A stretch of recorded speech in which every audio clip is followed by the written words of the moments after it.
नमस्कार बंधुरा आमी दिशा आपनारा सबाई आशा करी भीषण भालो आछेन। तो आपनादेर सबाइके जानाई अनेक अनेक स्वागत। आज के आबारो चले एलाम आरेकटी रेसिपि निये। यदिओ आमार ठाकुमार थेके शेखा एई रेसिपिटा एटाई आजके आपनादेर सामने आमी शेयार करब। तो आजके रान्ना करब काँठालेर बीज कचुरलति दिये शाटी माछेर झोल।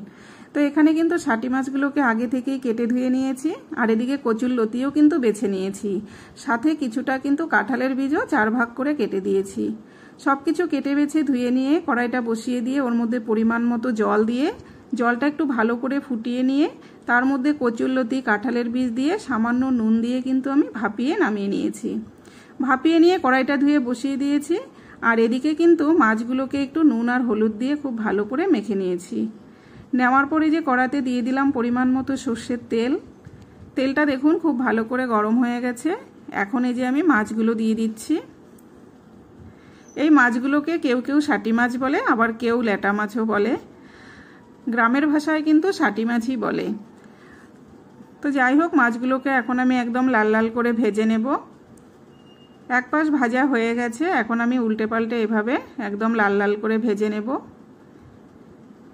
এই শাটি মাছের ঝাল খেতেও কিন্তু বেশ ভালো লাগে। আমি শাটি মাছের ঝালের রেসিপি কিন্তু দিয়েছি। তো এখন এই যে মাছগুলো দেখুন ভাজা হয়ে গেছে, আমি তুলে নিলাম। এখন ওই তেলের মধ্যে আরেকটু জিরে ফোড়ন দিয়ে দিলাম, গোটা জিরে দিয়ে দিলাম, একটা পেঁয়াজ কুচি দিয়ে খুব সুন্দর করে পেঁয়াজটাকে একদম লাল লাল করে ভেজে নেব। এই দেখুন পেঁয়াজটা কিন্তু ভাজা হয়ে গেছে। এখন পরিমাণ মতো জল দিয়ে দিচ্ছি।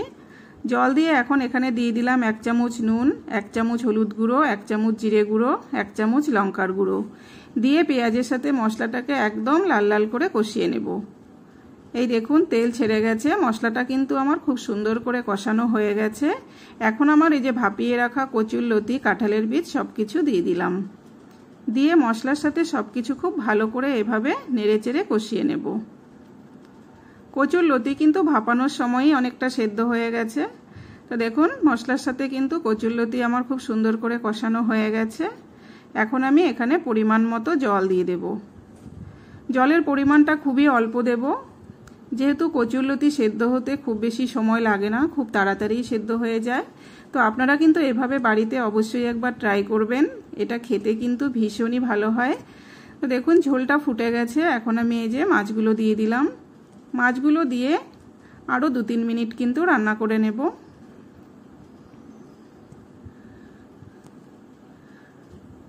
সবকিছু খুব ভালো করে সেদ্ধ হয়ে গেছে। এখন আমি একটু ধনেপাতা কুচি ছড়িয়ে দিলাম উপর থেকে, দিয়ে খুব ভালো করে আরেকটু মিশিয়ে দিলাম। আর কিন্তু কিছুই দেওয়ার নেই, আমার কিন্তু কচুরলতি কাঁঠালের বীজ দিয়ে শাটি মাছের ঝোল একদম রেডি হয়ে গেছে। এই যে এখন ঢেলে নিলাম। তো এই রেসিপিটি আপনাদের কাছে কেমন লাগলো, যদি ভালো লেগে থাকে লাইক কমেন্ট শেয়ার করবেন, পেজটিকে ফলো করবেন আর ইউটিউব থেকে আপনারা যারা দেখছেন আমার চ্যানেলটিকে সাবস্ক্রাইব করে সাথে থাকবেন।